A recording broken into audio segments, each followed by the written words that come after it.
করতে চাই। কি ঠিক ঠিক উত্তর দিবে তো? কি বলছেন দাদা? আচ্ছা, তোমাদের কি কখনো মনে হয় না যে এটা তোমাদের দেশ, আমাদের দেশ, আমাদের মাতৃভূমি? এখানে ইংরেজরা বছরের পর বছর শাসন করে যাচ্ছে, এদেশের মানুষের উপর অত্যাচার করে যাচ্ছে, শোষণ করে যাচ্ছে। তাদের বিরুদ্ধে আমাদের কথা বলা দরকার, সংগ্রাম করা দরকার। কি বলছেন দাদা? আপনার কথা কিছুই আমাদের মাথায় ঢুকছে না। আমরা অজপাড়া গায়ে থাকি, আর আপনি থাকেন কলকাতায়। আপনার কথা কি আমাদের মাথা দিয়ে ঢুকবে?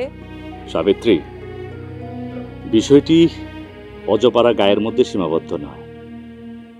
এটা তোমার, আমার, মাধবীর, সবার বিষয়। মানে কয়েকজন যুবক হতে পারে তোমাদের সহপাঠী, তোমরা একসাথে পড়াশোনা করছো, এরকম কয়েকজনের সঙ্গে আমাকে একটু পরিচিত করতে পারবে? কিন্তু কেন?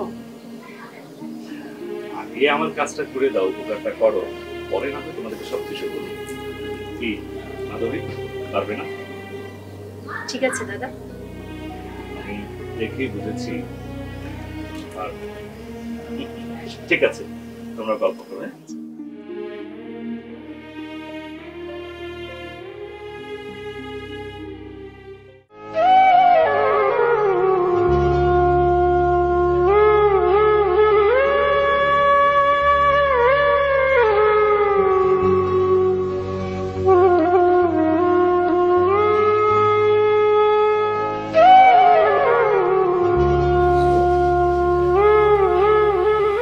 আব্বা আম্মা চলে যাওয়ার মন খারাপ বুঝি?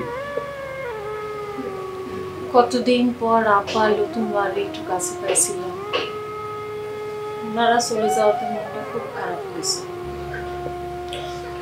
মন খারাপ করবো, প্রয়োজনে আমি ওনাদেরকে আবার নিয়ে আসবো।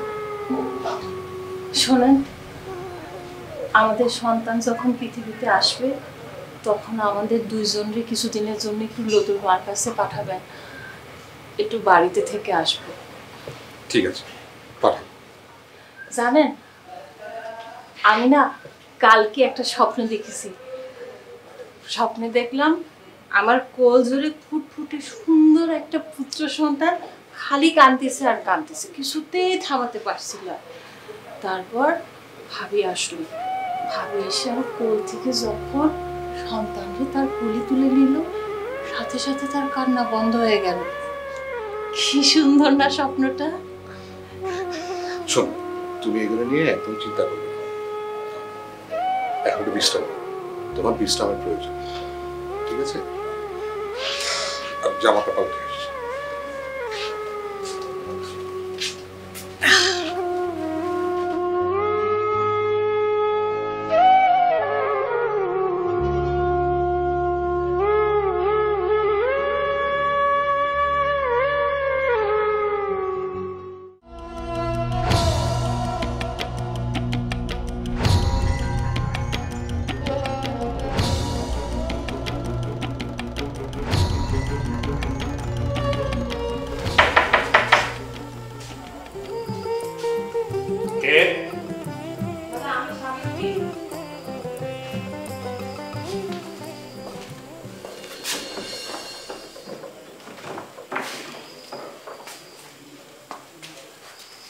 দাদা নমস্কার।